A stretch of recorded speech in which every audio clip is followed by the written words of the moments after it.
લેક્ચરમાં આપણે ડીએનએ નું પેકેજિંગ સમજવાના છીએ. લાસ્ટ લેક્ચરમાં આપણે ડિસ્કસ કર્યું હતું કે વોટસન અને ક્રિકનું જે ડબલ હેલિકલ સ્ટ્રક્ચર છે તેની અંદર કેટલાક અગત્યના ફીચર્સ હતા.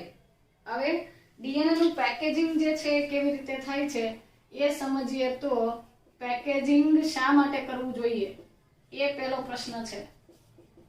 The question is why should we understand or we learn the packaging of DNA? DNA નું પેકેજિંગ એટલા માટે સમજવું જરૂરી છે કે પહેલા તો આપણને એ જાણી લઈએ કે DNA ક્યાં પ્રેઝન્ટ છે. તો DNA is present inside the nucleus એટલે કે કોષ કેન્દ્રની અંદર છે અને આ જે કોષ કેન્દ્ર છે એનું જે વ્યાસ છે એનું જે કદ છે એ છે માઇક્રોમીટર એટલે કે 10⁻⁶. સો આટલું નાનું જે ન્યુક્લિયસ છે એની અંદર મોટો ડીએનએ કેવી રીતે અરેન્જ કરવો એ પ્રોસેસ જે છે એટલે પેકેજિંગ. ચાલો તો સમજીએ length of DNA. Let us discuss the length of DNA. DNA ની ટિપિકલ ડીએનએ ની લેન્થ પર્ટિક્યુલર સેલ્સમાં કેટલી હશે? કોઈ કોષની અંદર ડીએનએ છે તો એની કેટલી લંબાઈ છે એ શોધવા માટેનું એક સૂત્ર છે કે length of DNA equals to the total number of base pairs present in the cells. જે તે કોષની અંદર રહેલી ટોટલ જે બેઝ પેર છે એટલે કે કુલ સંખ્યામાં કેટલી નાઇટ્રોજન બેઝની જોડી છે multiply by the distance between two consecutive base pairs. Consecutive એટલે કે ક્રમિક બેઝ પેર્સ. તો ડીએનએ ની લંબાઈ શોધવા માટેનું આ સૂત્ર છે કે જેની અંદર total number of base pairs એટલે કે એક કોષની અંદર કુલ કેટલી સંખ્યામાં નાઇટ્રોજન બેઝની જોડી છે, કેટલા નાઇટ્રોજન બેઝ છે એ, અને એ એડજસન્ટ બેઝ પેર વચ્ચે કન્ઝિક્યુટિવ બેઝ પેર વચ્ચે કેટલું અંતર છે એ બંનેનું આપણે મલ્ટીપ્લિકેશન કરીએ. તો ફોર એક્ઝામ્પલ હું હ્યુમનનું એક્ઝામ્પલ લઉં. આપણે ચેપ્ટરના સ્ટાર્ટિંગમાં એ સમજી ચૂક્યા છીએ કે મનુષ્યમાં ડીએનએ જે છે એની અંદર એક હેપ્લોઇડ સેલ લઈએ એટલે કે n સંખ્યાના રંગસૂત્ર ધરાવતો હેપ્લોઇડ સેલ લઈએ તો એની અંદર 3.3 × 10⁹ બેઝ પેર્સ રહેલી છે. પણ આપણે કોઈ ડિપ્લોઇડ સેલ લઈશું તો મનુષ્યની અંદર દ્વિકીય કોષમાં એટલે કે in case of humans the diploid cell has 6.6 × 10⁹ base pairs એટલે કે આટલા બિલિયન જે ન્યુક્લિયોટાઇડ્સ જે છે એની જોડીઓ જે છે એક કોષની અંદર હાજર હોય છે. અને એની સાથે આપણે કન્ઝિક્યુટિવ બેઝ પેર વચ્ચેનું ડિસ્ટન્સ જો કન્સિડર કરીએ તો એ ડિસ્ટન્સ કેટલું હતું 0.34 નેનોમીટર. નેનોમીટરને હું -9 મીટર્સ લખી દઉં પર બેઝ પેર તો ચાલે. એટલે કે ક્રમિક બેઝ પેર વચ્ચેનું અંતર હતું 0.34 નેનોમીટર્સ અથવા 34 એંગસ્ટ્રોમ પણ તમે લઈ શકો. હવે આ બંનેની અંદરથી આ -9 અને આ +9 જે છે એને કટ કરી દઈએ, રિમૂવ થઈ જશે. +9 એટલે કે 10⁻⁹ અને 10⁻⁻�9 આ બંનેને રિમૂવ કરી દઈએ તો બાકી શું વધે છે 6.6 into 0.34. so the answer will be 2.2 meters. એટલે કે મનુષ્યનો જે એક કોષ છે દૈહિક કોષ જે છે ડિપ્લોઇડ સેલ જે છે એની અંદર 2.2 મીટર જેટલો લાંબો ડીએનએ પ્રેઝન્ટ છે. જ્યારે એ જે તે જે સેલ છે એનો ડાયામીટર અથવા તો એનું જે કદ છે એ માઇક્રોમીટર્સમાં છે. એ તો ખૂબ નાનું છે. હવે 1 માઇક્રોમીટર જેટલું કદ છે એની અંદર તમે આટલો લાંબો ડીએનએ કેવી રીતે સમાવશો? સીધી વસ્તુ છે કે આટલો લાંબો ડીએનએ એક્ઝેક્ટલી એની અંદર પ્રેઝન્ટ છે તો એ ગૂંચવાય છે અથવા તો એનું પેકેજિંગ થાય છે વ્યવસ્થિત, એ વીંટળાય છે. કોઇલિંગ નહીં, તેનું સુપર કોઇલિંગ થાય છે. અને એ રીઝન થી જે તે સેલની અંદર આટલો લાંબો ડીએનએ જે છે એ અરેન્જ થઈ શકે છે, એડજસ્ટ થઈ શકે છે. Okay, so another question is given in your NCERT. માં એક બીજો પ્રશ્ન પૂછ્યો છે આપણને કે આ તો તમે જાતે એની લેન્થ જે છે એ કેલ્ક્યુલેટ કરો છો. અગર કોઈક સેલની અંદર એટલે કે ઇસ્ચેરિશિયા કોલાઈ ઇકોલી બેક્ટેરિયાની અંદર ડીએનએ જે છે એની લંબાઈ તમને આપી દીધી છે કે 1.36 મિલીમીટર લોંગ ડીએનએ.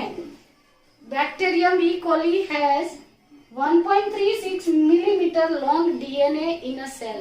એક સેલ ની અંદર આટલો લાંબો ડીએનએ છે. તો તમારે એ કેલ્ક્યુલેટ કરવાનું છે કે એની અંદર નંબર ઓફ બેઝ પેર્સ કેટલી છે. તો ઈઝી છે બહુ. તમે આ જ ઇક્વેશન જે છે એની અંદર શું કરો કે લેન્થ ઓફ ડીએનએ છે તો એની અંદર 1.36 equals to number of base pairs એ આપણે શોધવાની છે અને મલ્ટીપ્લાય બાય 0.34 ઇન્ટુ 10⁻⁹. હવે યાદ કરો કે આ જે તમને ઇક્વલી ની અંદર લેન્થ આપી છે એ મિલીમીટર્સ માં આપી છે. સો અગેન આપણે આ નંબર ઓફ બેઝ પેર છે એને હું અહીંયા કન્સિડર કરી દઉં તો આ જે 0.34 ઇન્ટુ 10⁻⁹ છે એ શું થશે, આના ડિવિઝન માં જશે એટલે કે એની સાથે ભાગાકાર થશે. તો 1.36 મિલીમીટર ને કન્વર્ટ કરી દઉં મીટરમાં તો -3 10⁻³ or 10⁻³ and divided by 0.34 naноmeters એટલે કે 10⁻⁹. હવે આ બંનેનું તમે આ 10⁻³ જે છે એને હું અહીંયા ફરીથી સમજાવું તો 1.36 ડિવાઈડ બાય 0.34. હવે આ 10⁻⁹ છે એ ઉપર આવશે તો શું થઈ જશે, પ્લસ થઈ જશે. સો -3 ઇન્ટુ +9 તો અહીંયા તમને આન્સર મળશે 4.6 ઇન્ટુ 10⁶. એકચ્યુઅલી અહીંયા તમે આનું કેલ્ક્યુલેશન કરો તો 4.0 અથવા 4.10 or 12 મળશે. બટ એકચ્યુઅલી આપણે આગળના ટોપિકમાં એ સમજી ચૂક્યા છીએ કે ઇકોલી બેક્ટેરિયા જે છે તેની અંદર જીનોમની સાઇઝ જે છે એ 4.6 ઇન્ટુ 10⁶ બેઝ પેર જેટલી આપી દીધી છે અને તમને કેલ્ક્યુલેટ કરવાની કીધી છે.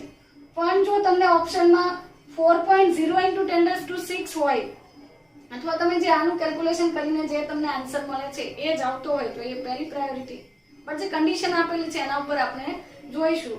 ખરેખર તો ઇકોલી બેક્ટેરિયાની અંદર રફલી 4.6 ઇન્ટુ 10⁶ બેઝ પેર્સ જે છે એ પ્રેઝન્ટ છે. હવે ક્વેશ્ચન એ આવે કે તમે તો એવું કહેશો કે ઇકોલી બેક્ટેરિયા તો છે એની અંદર તો સેલ ને કે ન્યુક્લિયસ છે એટલે કે એની અંદર ન્યુક્લિયર એન્વેલપ નથી, કોષ કેન્દ્ર પટલ નથી, તો એની અંદર પેકેજિંગ કરવાની જરૂર નથી. એક્ઝેક્ટલી એવું નથી કે આની અંદર કોષ કેન્દ્રની ફરતે એ બાઉન્ડ્રી અથવા કોષ કેન્દ્ર પટલ નથી તો ડીએનએ નું પેકેજિંગ નથી થતું, એવું નથી. એનો મતલબ એવો નથી કે આખો ડીએનએ બધી જગ્યાએ ગમે ત્યાં ફેલાઈ જાય છે, આખા સેલની અંદર આમ સ્કેટર્ડ થયેલો છે, એવું કશું જોવા મળતું નથી. So packaging is also requirement in case of eukaryotes as well as prokaryotes. પ્રોકેરિયોટ્સમાં પણ આપણે પેકેજિંગની પ્રોસેસ સમજીશું પણ એ થોડી ઈઝી છે અને હ્યુમન્સ અથવા તો જે હાયર એનિમલ્સ અને પ્લાન્ટ્સ છે, યુકેરિયોટ્સ જે છે એની અંદર જે ડીએનએ પેકેજિંગ છે થોડું કોમ્પ્લેક્સ છે, કોમ્પ્લિકેટેડ છે.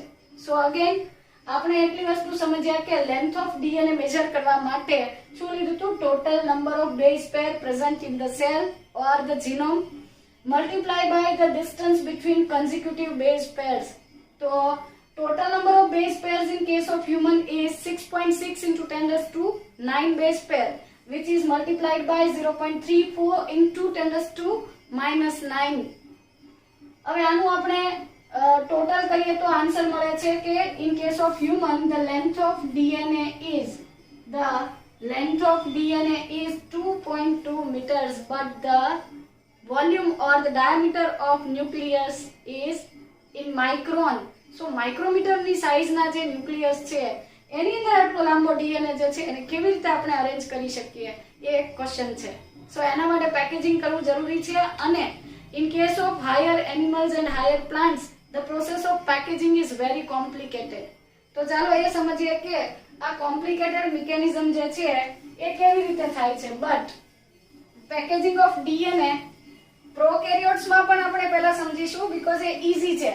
તો એ ઝડપથી પહેલા બેક્ટેરિયાની અંદર કેવી રીતે ડીએનએ પેકેજિંગ થાય છે એ સમજીએ અને એના પછી યુકેરિયોટ્સ એટલે કે સુકોષ કેન્દ્રીય સજીવોની અંદર ડીએનએ નું પેકેજિંગ કઈ પ્રોસેસથી થાય છે એ આપણે સમજીશું. So let us discuss the mechanism of DNA packaging in case of prokaryotes એટલે કે આદિકોષ કેન્દ્રીય સજીવો જે છે એની અંદર ડીએનએ નું પેકેજિંગ કેવી રીતે થાય છે એ સમજીએ. સો process of packaging in case of prokaryotes, let's say bacterium or E. coli bacteria. So again, the bacteria or prokaryotic organisms are very simple. They have single chromosome, not very complicated structure, but still we can say that there is, in case of prokaryotes, there is absence of nuclear envelope or nuclear membrane. જે આદિકોષ કેન્દ્રીય સજીવો છે prokaryotes છે એમાં કોષ કેન્દ્ર પટલ ગેરહાજર છે. And also we can say they do not have a well defined nucleus. એટલે કે એની અંદર કોષ કેન્દ્ર જે છે એ યોગ્ય રીતે વિકસિત નથી થયું છતાં પણ એની અંદર પેકેજિંગ જે છે થશે કેમ. સો એનું પણ આપણને ક્લિયરિટી કરી છે કે but the DNA or the genomic DNA is not scattered throughout the cell. એટલે કે DNA જે છે એ જે તે કોષમાં સ્કેટર્ડ થતો નથી અથવા વિખરાયેલો આખા કોષની અંદર એવું નથી બનતું કે આખા જ કોષમાં બધી જગ્યાએ ડીએનએ બધી જ જગ્યાએ જીનેટિક મટીરીયલ એવું નથી.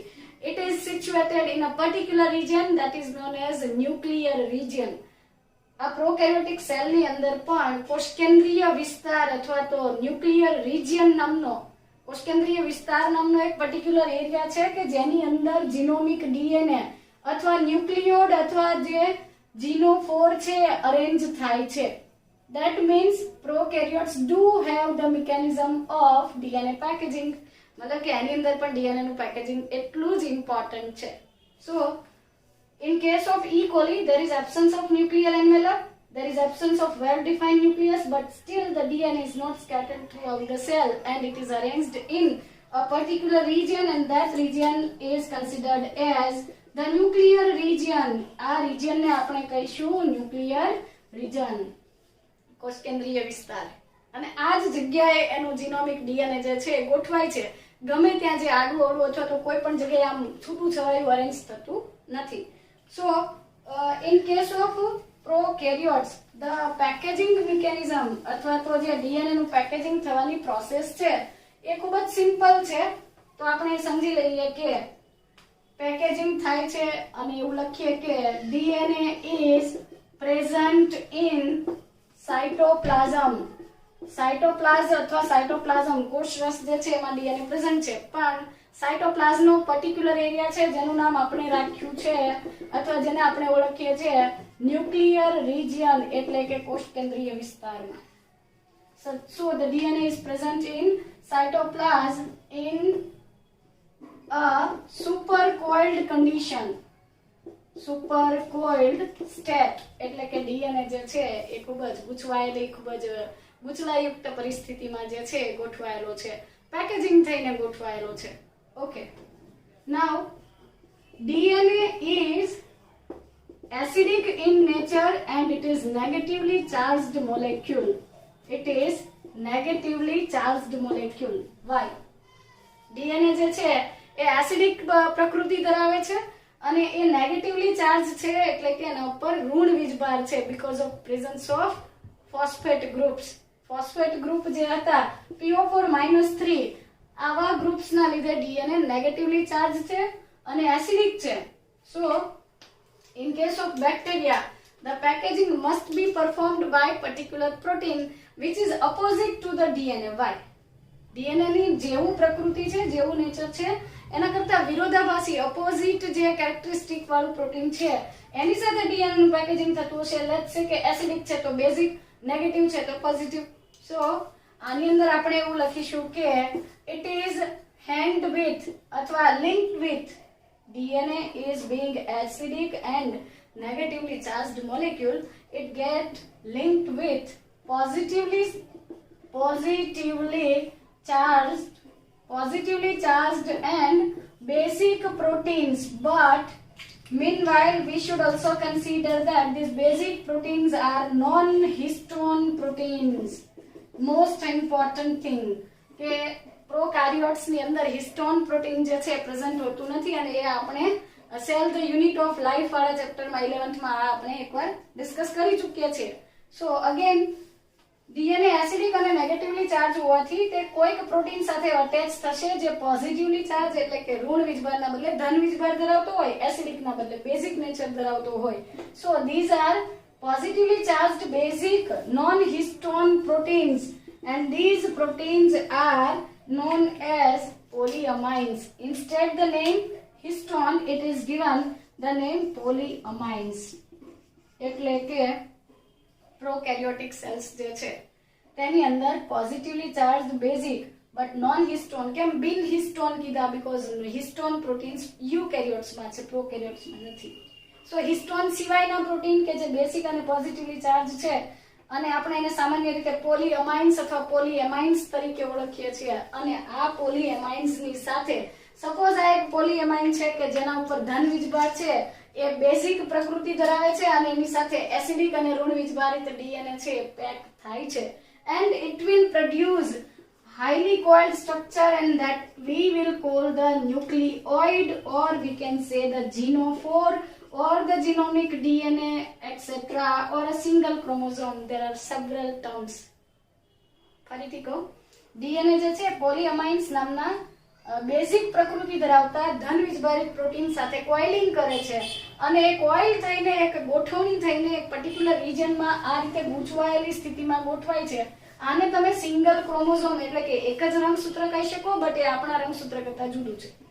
એના માટે તમે ન્યુક્લિયોઇડ શબ્દ લઈ શકો અથવા જીનોફોર કે જીનોમિક ડીએનએ પણ કહી શકો છો. So this is the packaging of prokaryotic DNA. Nuclear envelope ન હોવા છતાં એની અંદર પેકેજિંગ થાય છે. અને બીજી એક વસ્તુ એ પણ યાદ રાખવાની કે the nucleoid comprises larger loops of DNA. This is very important point. Larger loops of DNA કેમ કીધું? જેમ કે આપણે હ્યુમન્સનું અથવા તો યુકેરિયોટિક ડીએનએનું પેકેજિંગ સમજીશું ત્યારે તમને આ વસ્તુ થોડી વધારે ક્લિયર સમજ પડશે કે આપણી અંદર જ્યારે પેકેજિંગ થાય છે ત્યારે ડીએનએ જે છે એ શરૂઆતમાં આવું હોય છે, પછી ખૂબ ગૂંચળાયુક્ત અને લાસ્ટમાં એકદમ કોમ્પેક્ટલી અરેન્જ થાય છે, એટલે કે નાનકડી જગ્યામાં સમાઈ જાય એટલું કોમ્પ્લિકેટેડ થાય છે. આપણી કમ્પેરિઝનમાં આમાં થતું જે પેકેજિંગ છે થોડું લૂઝ છે, થોડું મોટું છે, એટલે આની અંદર લૂપ જે છે એ થોડા મોટા બને છે. બરાબર? સો આ થઈ ગયું પ્રોકેરિયોટિક ડીએનએ નું પેકેજિંગ. સો પ્રોકેરિયોટિક ડીએનએ નું પેકેજિંગ સમજી લીધા પછી આપણે યુકેરિયોટ્સ જે છે એટલે કે સુકોષ કેન્દ્રીય સજીવો જે છે એની અંદર ડીએનએ પેકેજિંગ સમજવાના છીએ. અગેન મનુષ્યની અંદર ડીએનએ ની લંબાઈ છે 2.2 મીટર અને કોષ કેન્દ્ર તો માઇક્રોમીટર નું છે, એટલે કે કોષ કેન્દ્રની કમ્પેરિઝનમાં આપણું જે ડીએનએ છે એ ખૂબ જ લાંબુ છે. તો એનું પેકેજિંગ કરવા માટે એક પર્ટિક્યુલર ટાઈપના પ્રોટીન્સ હોવા જોઈએ. તો એનસીઈઆરટીમાં એ પણ મેન્શન કર્યું છે કે પેકેજિંગની પ્રોસેસ જે છે this mechanism is quite complex in case of eukaryotes. Eukaryotes જે છે સુકોષ કેન્દ્રીય સજીવોની અંદર પ્રોકેરિયોટ્સની કમ્પેરિઝનમાં પેકેજિંગની પ્રોસેસ જે છે એ હાઈલી કોમ્પ્લિકેટેડ છે, થોડી વધારે ડિફિકલ્ટ છે, બટ ઇન્ટરેસ્ટિંગ છે. આ કોમ્પ્લેક્સ મિકેનિઝમ જે છે એ સમજતાની સાથે આપણે એક વસ્તુ યાદ રાખીશું કે there is presence of a set of positively charged basic proteins and these proteins are known as the histone proteins. मतलब के in case of eukaryotes there is a presence of a set of positively charged basic proteins. मतलब કે આપણી અંદર positively charged basic proteins જે છે એ present છે, એનો એક જૂથ, એનું એક ગ્રુપ પ્રેઝન્ટ છે અને એ ગ્રુપને આપણે કોમનલી કહીએ છીએ હિસ્ટોન પ્રોટીન્સ, જે આપણા રંગસૂત્ર અથવા તો આપણા ડીએનએ જે છે એની રચનામાં અગત્યનો ભાગ ભજવે છે. ડીએનએ નું પેકેજિંગ કરી અને એને ક્રોમોઝોમ એટલે કે રંગસૂત્રો પર અરેન્જ કરે છે. સો આમાં પાર્ટિસિપેટ કરતા જે હિસ્ટોન્સ છે એના નામ લખીએ તો histone 2A, histone 2B, histone 3, histone 4. આ 4 ટાઈપના જે હિસ્ટોન પ્રોટીન્સ જે છે એ ગ્લોબ્યુલર અને બેઝિક પ્રોટીન્સ છે. હિસ્ટોન પ્રોટીન જે છે બેઝિક અને પોઝિટિવલી ચાર્જ એટલે કે એસિડના વિરોધી બેઝ નેગેટિવ ચાર્જનો વિરોધી પોઝિટિવ ચાર્જ છે. જ્યારે ડીએનએ એસિડિક હતું અને નેગેટિવલી ચાર્જ હતું તો આ બંને વચ્ચે થોડું અટ્રેક્શન થશે અને એના લીધે જે અરેન્જમેન્ટ છે, પેકેજિંગ છે, થોડું સરળતાથી સમજી શકાશે. ફાઇન. આ હિસ્ટોન પ્રોટીન કેમ બેઝિક પ્રકૃતિ ધરાવે છે? Why they do have the basic nature instead acidic. Acidic ના બદલે બેઝિક કેમ છે? Because the presence of two amino acids or amino acid, that is arginine and lysine. Arginine અને લાઇસિન નામના બે એમિનો એસિડ જે છે એ હિસ્ટોન પ્રોટીનના સ્ટ્રક્ચરમાં, એના બંધારણમાં વધારે માત્રામાં છે. આ બંને જે પ્રોટીન અમિનો એસિડ્સ જે છે એ એની સાઇડ ચેઇન જે છે એના ઉપર ધન વીજભાર છે અને તેઓ બેઝિક પ્રકૃતિ એટલે કે બેઝિક ગુણધર્મ ધરાવે છે, તેઓ એસિડિક નથી. Okay fine. હવે આની સિવાય હજુ એક વધારાનું હિસ્ટોન પ્રોટીન પણ આવશે, H1 એટલે કે હિસ્ટોન 1, પણ એ કોર પ્રોટીન નથી. કોર એટલે કે જે હિસ્ટોન ઓક્ટામર બનવાનું છે એની આંતરિક રચનામાં મુખ્ય ભાગ બનાવતો નથી. સો ચાલો સમજીએ કે કેવી રીતે પેકેજિંગ થાય છે. આ એક મોલેક્યુલ છે હિસ્ટોન 2A નો, એવો જ બીજો એક, એટલે કે આ 4 કોર પ્રોટીન્સ છે, મુખ્ય પ્રોટીન છે, મુખ્ય હિસ્ટોન્સ છે. તો આ ચારેયના બે મોલેક્યુલ્સ જે છે, દરેકના બે અણુઓ જે છે આ રીતે અરેન્જ થશે અને આ રીતે હિસ્ટોન પ્રોટીન જે છે એના 8 મોલેક્યુલ્સ અથવા તો 8 molecules will combine to form the histone octamer. Octa એટલે 8 અને મર એટલે મોલેક્યુલ્સ. હિસ્ટોનના 8 મોલેક્યુલ અથવા તો 8 અણુઓ જે છે જોડાવાથી હિસ્ટોન ઓક્ટામરની રચના થાય છે અને આ કોર પ્રોટીન છે. ઓકે, આ એક હિસ્ટોન 2A છે તો આ બીજું હિસ્ટોન 2A. હિસ્ટોન 2B તો અહીંયા પણ હિસ્ટોન 2B. સેમ વસ્તુ હિસ્ટોન 3 અને હિસ્ટોન 4. સો આ રીતે હિસ્ટોનનો ઓક્ટામર બને છે જે ડીએનએ ના પેકેજિંગમાં ખૂબ જ અગત્યનો ભાગ ભજવે છે. ઓકે, હવે આ હિસ્ટોન ઓક્ટામર બની ગયા પછી ડીએનએ નું જે સ્ટ્રક્ચર છે, ડીએનએ આ પોઝિટિવલી ચાર્જ છે, બેઝિક પ્રકૃતિ વાળો છે, જ્યારે ડીએનએ એસિડિક અને નેગેટિવ હોવાથી વિરોધ અણુ પ્રત્યે તે આકર્ષણ એટલે કે અટ્રેક્શનના લીધે આની ફરતે જે છે કોઇલ્ડ થશે એટલે કે વીંટળાશે. સો અહીંયા હું અલગ પેનથી તમને ડિનોટ કરી દઉં તો ધારો કે આ ડીએનએ નો મોલેક્યુલ છે અને એ આ રીતે અહીંયા વીંટળાય છે, રાઈટ. હવે આમ ફરી પાછું ફરીને અહીંથી બહાર આવે છે અને આ રીતે આમ નીકળી જાય છે. આવું કેમ? એનસીઈઆરટી માં તો આમ ડાયરેક્ટ જ દોરેલું છે, એક્ઝેક્ટલી ડાયરેક્ટ દોરેલું છે, પણ આપણે એ યાદ રાખીશું કે એક હિસ્ટોન ઓક્ટામર પર ડીએનએ જે છે વન કમ્પ્લીટ લૂપ, મતલબ કે આ એક હિસ્ટોન નું ઓક્ટામર છે તો ડીએનએ એક આંટો જે છે એટલે કે એક કમ્પ્લીટ ટર્ન જે છે કમ્પ્લીટ કરે છે અને બીજું જે છે એ 3/4 એટલે કે 75% જેટલું. So આ જે DNA is wrapped around the histone octamer and it will complete the turn 1 and 3/4 or we can say 1.75%. મતલબ કે કમ્પ્લીટ બે જે કોઇલ જે છે એ કમ્પ્લીટ થતા નથી અને સીધું બસ પછી હવે આવો કોઈ બીજો ઓક્ટામર હશે એની સાથે વીંટળાય છે, પછી ત્રીજો ઓક્ટામર, ચોથો ઓક્ટામર, આ રીતે હિસ્ટોન પ્રોટીન જે છે એની સાથે ડીએનએ જે છે એ કોઇલ થાય છે. તો આપણે એવું કહીશું કે હિસ્ટોન 2A, 2B, 3 અને 4 that are the core proteins and which will create the histone octamer. Histone નો 8 અણુ ધરાવતી રચના એટલે કે ઓક્ટામર જે છે એની રચના કરે છે. Okay, now the DNA is wrapped around it. The DNA is wrapped around the histone octamer. Histone નો ઓક્ટામર છે એની ફરતે ગોઠવાય છે અને જે સ્ટ્રક્ચર બને છે આ સ્ટ્રક્ચરને આપણે કહીશું ન્યુક્લિયોઝોમ. એ રચના જે બને છે એને કહેવાય છે ન્યુક્લિયોઝોમ. ઓકે, આ એક ન્યુક્લિયોઝોમ માંથી જ્યારે ડીએનએ બહાર નીકળતું હોય, સિમિલરલી અહીંયાથી પણ આવી રીતે કોઈક જગ્યાએથી ડીએનએ આમ જતું હશે તો આ જે ડીએનએ જે છે એને લિંક કરવાનું કામ કરતું લિંકર પ્રોટીન એટલે histone 1 protein. So basically there are 5 types of histones that participate in packaging mechanism, but એમાંથી 2A, 2B, 3 અને 4 આ 4 ટાઈપના હિસ્ટોન્સ જે છે એને કહીશું આપણે કોર પ્રોટીન્સ, અગત્યના જે ઓક્ટામર રચે છે.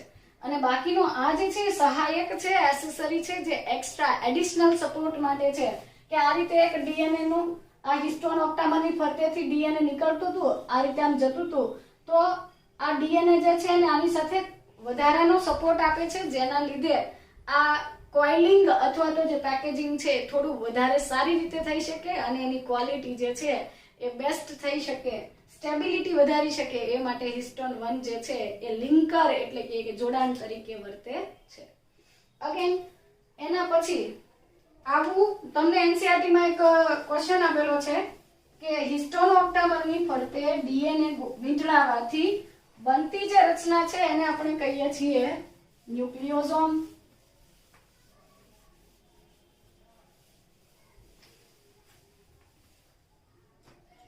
So each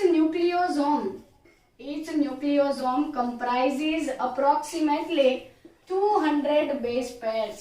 એટલે કે દરેક ન્યુક્લિયોસોમ છે એની અંદર 200 નાઇટ્રોજન બેઝ ની જોડ રહેલી છે. તો એમણે ક્વેશ્ચન કર્યો છે કે આપણા એટલે કે હ્યુમન્સ ના ડીએનએ ની અંદર ટોટલ આવા કેટલા ન્યુક્લિયોસોમ, એટલે કે આ એક ન્યુક્લિયોસોમ, આ બીજું, આ ત્રીજું, આ રીતે બનતી રચના જે છે that will appear like beads on a string. beads on a string એટલે કે મોતી ના મતલબ કે માળા પરના જે મણકા છે, મોતીની એક માળા લઈ લઈએ અને આ એક મોતી, આ બીજું, આ ત્રીજું એમ અરેન્જ થાય છે. સિમિલરલી આ જે ન્યુક્લિયોસોમ્સ છે એની ગોઠવણી પણ beads on a string એટલે કે દોરી પરના મણકા જેવી રચના દેખાય છે. તો પ્રશ્ન એ છે, question is that કે how many such nucleosomes are present in case of human. મનુષ્યના ડિપ્લોઇડ સેલની અંદર આપણે કેલ્ક્યુલેશન કરીએ, ગણતરી કરીએ તો આવા કેટલા ન્યુક્લિયોસોમ્સ પ્રેઝન્ટ હશે. ચાલો ગણીએ ટોટલ બેઝ પેર કેટલી છે. 6.6 into 10⁹ અને એક ન્યુક્લિયોસોમમાં કેટલી બને છે 2 into 10⁻². હવે આ બંને વચ્ચે તમે કેલ્ક્યુલેશન કરશો તો તમને આન્સર મળશે 3.3 into 10⁷ અથવા 3.3 into 10⁻⁷. આટલા જે ન્યુક્લિયોસોમ જે છે એ આપણા પર્ટિક્યુલર સેલ્સ ની અંદર પ્રેઝન્ટ હોય છે. બરાબર. તો આ રીતે તમને કોઈ પણ ડીએનએ ની લેન્થ અથવા તો ડીએનએ માં કેટલા ન્યુક્લિયોસોમ છે એ કાઉન્ટ કરવાનું કે તો શું કરવાનું, બેઝ પેર જે છે એની સાથે તમારે આનું ડિવિઝન કરવાનું છે, ભાગાકાર કરવાનું છે ને એના ઉપરથી તમને એ કેટલા ન્યુક્લિયોસોમ છે આન્સર મળશે. નાઉ the actual mechanism of packaging.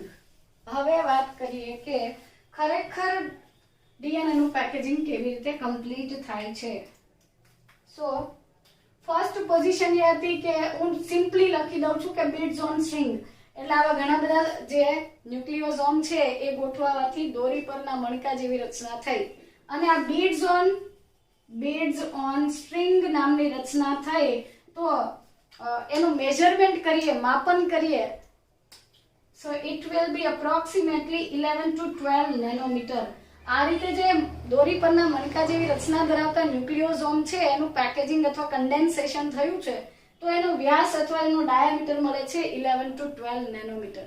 હવે હજુ વધારે કોઇલિંગ થશે, હજુ વધારે ઓછી જગ્યામાં. મતલબ કે હું તમને એક્ઝામ્પલ આપું કે તમે કોઈ કાપડની દુકાને જાઓ છો, જ્યાંથી તમે કોઈ ફેબ્રિક લો છો તો એની પાસે કેટલું બધું હોય છે કાપડ, પણ છતાં પણ એવું હોય છે કે બહુ મોટી દુકાન, કોઈ વાર બહુ નાની દુકાનની અંદર પણ કેટલી બધી વેરાયટીઝ હોય.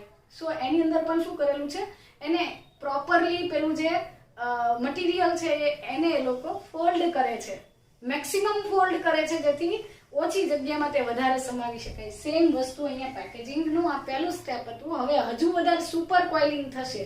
સો સુપર કોઇલિંગ થવામાં સેકન્ડ સ્ટેપ હું લખું તો સેકન્ડ સ્ટેપ પર શું થશે કે મોર કોઇલિંગ થવાથી there will be the solenoids. વધારે પેકેજિંગ થવાથી સોલેનોઇડ્સ બને છે. સોલેનોઇડ્સ પરના આ જે લૂપ્સ છે દરેક લૂપ્સ પર 3 અને 3 એટલે કે 6 ન્યુક્લિયોસોમ્સ will be present in a given solenoid. So વધારે પેકેજિંગ થઈને સોલેનોઇડ બને છે અને સોલેનોઇડ ની અંદર એ યાદ રાખવાનું છે કે એક લૂપ જે છે, એક સોલેનોઇડ જે છે, there will be 6 nucleosomes in each loop of the solenoid. દરેક સોલેનોઇડ એટલે એક લૂપ અથવા ગૂંચળું છે, એક ગુચલાની અંદર આવા 6 ન્યુક્લિયોસોમ ગોઠવાય છે અને એનો જ્યારે તમે ડાયામીટર મેજર કરશો તો ઇટ વિલ બી 30 નેનોમીટર્સ, એટલે કે 30 નેનોમીટર જેટલો એનો વ્યાસ હશે. અગેન હજુ વધારે કોઇલિંગ થાય છે, જેથી કરીને પેલું જે માઇક્રોમીટરની સાઇઝનું જે કોષ કેન્દ્ર છે એમાં આપણે આ ડીએનએ ને સમાવી શકીએ. સો again there will be this more coiling of this DNA and the structure will appear like many loops, many loops or many nucleoids present in small tiny places, and it is compactly arranged and what will call it is known as super solenoid. એટલે કે આપણે તેને super solenoid તરીકે ઓળખીશું. પહેલા bits on string બને છે, એટલે કે ન્યુક્લિયોસોમ બને છે જે મોતીના મણકા જેવા દોરી પરના મણકા. પછી સોલેનોઇડ બન્યું, દરેક ગુચલાની અંદર આવા 6 ન્યુક્લિયોસોમ્સ હતા. વધારે એ કોઇલિંગ થયું અને એમાંથી સુપર સોલેનોઇડ બની ગયું અને સુપર સોલેનોઇડનો આપણે ડાયામીટર મેજર કરીએ તો ઇટ ઇઝ 10 ટાઈમ રિડ્યુસ્ડ, એટલે કે એનો ડાયામીટર જે છે એ હજી પાછો વધારે કેવો થઈ જાય છે, 300 નેનોમીટર જેટલો થાય છે. ઓકે, નાઉ આ હજુ વધારે સુપર કોઇલિંગ કરીએ તો આમાંથી ક્રોમેટિડ બનશે, એટલે કે એક રંગસૂત્રિકા બને છે. આ એક રંગસૂત્રિકા જે બને છે અથવા ક્રોમેટિડ જે બને છે એ ક્રોમેટિડ બનવાની મિકેનિઝમમાં એનસીઈઆરટી માં એવું કીધું છે કે ક્રોમેટિન નામનું એક મટીરિયલ ન્યુક્લિયસમાં પ્રેઝન્ટ છે અને એની અંદર રિપીટ થતો એકમ એટલે આ ન્યુક્લિયોસોમ. તો ન્યુક્લિયોસોમ છે એ ડીએનએ નું અથવા એ પેકેજિંગ દરમિયાન ન્યુક્લિયસની અંદર પ્રેઝન્ટ રહેલું જે ક્રોમેટિન મટીરિયલ છે એનો રિપીટ થતો ઘટક છે અને એ રિપીટ થતો એને સોલેનોઇડ બનાવ્યું, સુપર સોલેનોઇડ, અને રંગસૂત્રિકા એટલે કે ક્રોમેટિડ બનાવે છે જે 700 નેનોમીટર જેટલો વ્યાસ ધરાવે છે. ઓકે, આ થઈ ગયું એક પર્ટિક્યુલર સેલનું કન્ડેન્સેશન અથવા પેકેજિંગ. પહેલા 11 to 12 નેનોમીટર, પછી 300 નેનોમીટર, સુપર સોલેનોઇડ ની અંદર 300 અને ક્રોમેટિડ ની અંદર 700 નેનોમીટર્સ. Got it? ઓકે, હવે આ રીતનું જે પેકેજિંગ થઈ ગયું છે એ નોન ડિવાઇડિંગ સેલ્સમાં પ્રેઝન્ટ હશે. સામાન્ય રીતે જે વિભાજન નથી પામતા એવા કોષોની અંદર ડીએનએ જે છે એ મતલબ કે જે ઇન્ટરફેસ આંતરાવસ્થાનું ન્યુક્લિયસ તમે ઓબ્ઝર્વ કરો તો ડીએનએ ઇઝ હાઈલી ઇલોંગેટેડ અને આપણે એવું કહીએ કે શિથિલ ગોઠવણી ધરાવે છે, મતલબ કે એટલું બધું કન્ડેન્સ થતું નથી, લૂઝલી પેક હશે. તો એ કન્ડિશનમાં એ સોલેનોઇડ કે સુપર સોલેનોઇડ સુધીનું કન્ડેન્સેશન દર્શાવે છે, પણ જ્યારે ભાજના અવસ્થા એટલે કે મેટાફેઝ પર પહોંચે છે ત્યારે કન્ડેન્સેશન કમ્પ્લીટ થાય છે. અને એમાં પણ આપણે એવું સમજ્યા હતા કે before cell division S phase એટલે કે એસ તબક્કા દરમિયાન ડીએનએ રેપ્લિકેટ થતું હતું અને એમાંથી જ્યારે મેટાફેઝ પર જતું હતું ત્યારે ઈચ ક્રોમોઝોમ હેઝ 2 ક્રોમેટિડ્સ. આપણે આ પણ સમજી ચૂક્યા છીએ કે ભાજના અવસ્થાએ દરેક રંગસૂત્રને 2 રંગસૂત્રિકા છે અને આ બંને એકબીજાની સિસ્ટર ક્રોમેટિડ્સ છે. જેવી આ ક્રોમેટિડ ઉપરનો ડીએનએ છે એક્ઝેક્ટલી કોપી ટુ કોપી અહીંયા પણ એવો જ ડીએનએ છે, બીકોઝ એ તો એસ ફેઝમાં કેવો થયો છે, ડબલ થયો છે. એટલે આવું જો ડબલ ક્રોમોસોમ લઈ લેશો તો પછી પાછો એનો નેનોમીટર અથવા એનો ડાયામીટર પણ કેવો થઈ જશે, ડબલ થઈ જશે, and that will be 1400 નેનોમીટર્સ.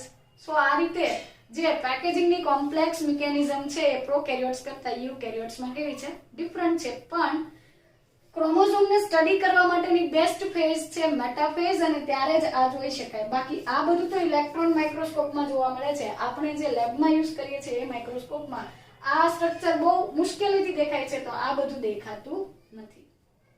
Okay, now besides the packaging, 2 important definitions that are also included in this point or topic.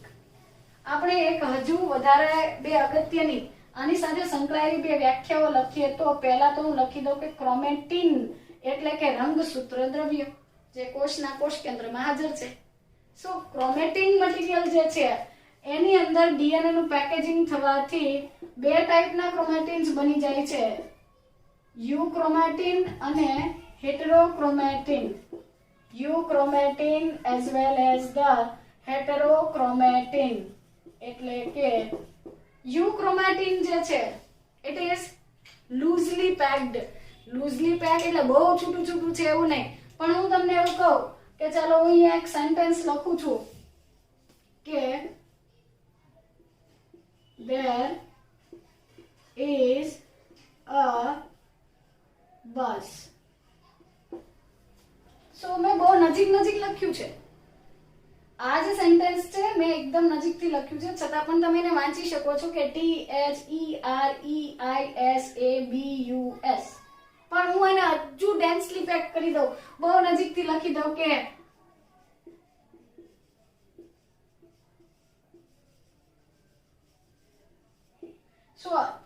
હું જયારે લખું છું ત્યારે તમે જોવો છો તો કદાચ તમે જોઈ શકો કે કયો આલ્ફાબેટ હતો, પણ મેં આની જ વસ્તુ there is a bus એ આવી રીતે એકદમ ડેન્સલી પેક લખ્યું છે, તો આ વાંચવું મુશ્કેલ છે. સેમ વસ્તુ જ્યારે ક્રોમોઝોમ એટલે કે રંગસૂત્રની રચના કરતું યુક્રોમેટિન જે છે એ આ રીતે લૂઝલી પેક થયેલું છે, એટલે કે છૂટું છૂટું છે, અને એટલે ઇટ ઇઝ લાઇટલી સ્ટેઇન્ડ. જ્યારે તમે રંગસૂત્રનું અભિરંજન કરો છો, એના ઉપર કોઈ કલર નાખો છો ત્યારે it will B lightly stained, એટલે કે એ આછું અભિરંજિત થાય છે, એમાં બહુ ઘાટો કલર આવતો નથી. જ્યારે આવું લૂઝલી પેક હોવાથી તમે સરળતાથી વાંચી શકો છો, અને એટલેનું એમ કહી શકાય કે it is transcriptionally active. It is transcriptionally active chromatin. પ્રત્યાંકનની દ્રષ્ટિએ એ કેવું છે? સક્રિય છે. કેમ? પ્રત્યાંકન એટલે શું? ડીએનએ પરથી આરએનએ બનવાની પ્રોસેસ.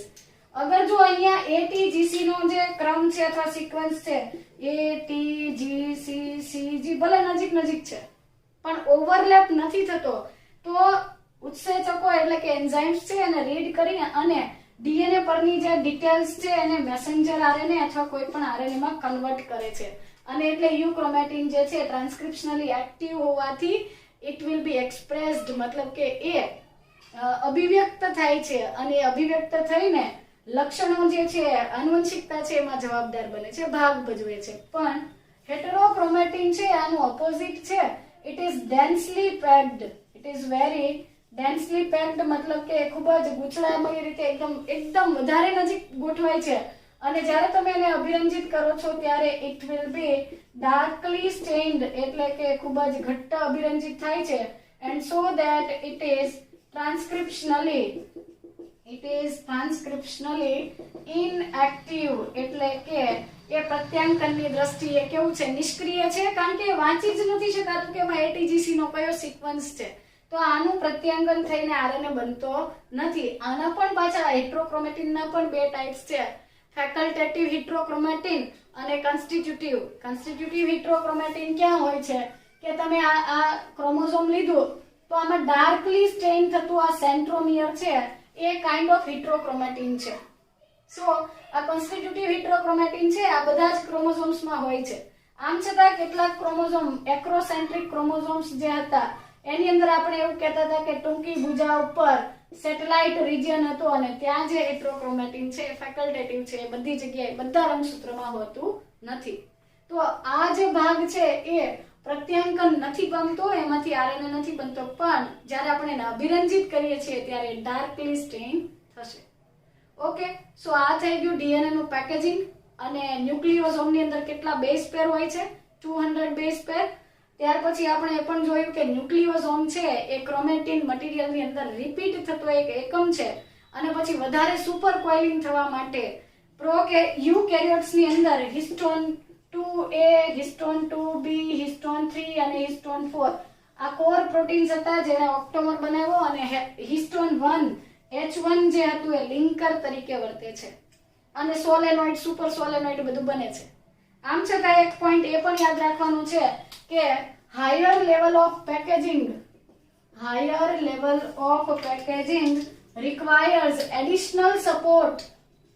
વધારે પેકેજિંગ માટે વધારાનો સપોર્ટ જોઈએ છે, additional support of proteins, and this support is provided by non histone proteins. એટલે કે આ હિસ્ટોન પ્રોટીન જે છે એનાથી પેકેજિંગ થવાની મેઇન પ્રોસેસ થાય છે, પણ એને સપોર્ટ કરવા માટે બિન હિસ્ટોન અથવા નોન હિસ્ટોન પ્રોટીન જે છે એ પણ ભાગ ભજવે છે, પણ મુખ્ય પ્રોટીન તો હિસ્ટોન 2A, 2B, 3, 4 અને પછી છેલ્લે લિંકર વધારાનું સુપર કોઇલિંગ કરવા માટે નોન હિસ્ટોન પ્રોટીનનો મદદ જે છે એ પણ જરૂરી છે. ત્યાર પછી યુક્રોમેટિન અને હેટ્રોક્રોમેટિન. ઓકે, સો આ થઈ ગયું ડીએનએ નું સ્ટ્રક્ચર, એનું પેકેજિંગ. હવે આપણે એ સમજીશું કે ડીએનએ જ જનીન દ્રવ્ય છે એવું કેવી રીતે પુરવાર થયું હતું ને કેવા એક્સપેરિમેન્ટ પરથી આપણને ખબર પડી કે આનુવંશિકતા માટે કયો અણુ જવાબદાર છે. બરાબર, તો એ નેક્સ્ટ સેશનમાં આપણે ડિસ્કસ કરીશું.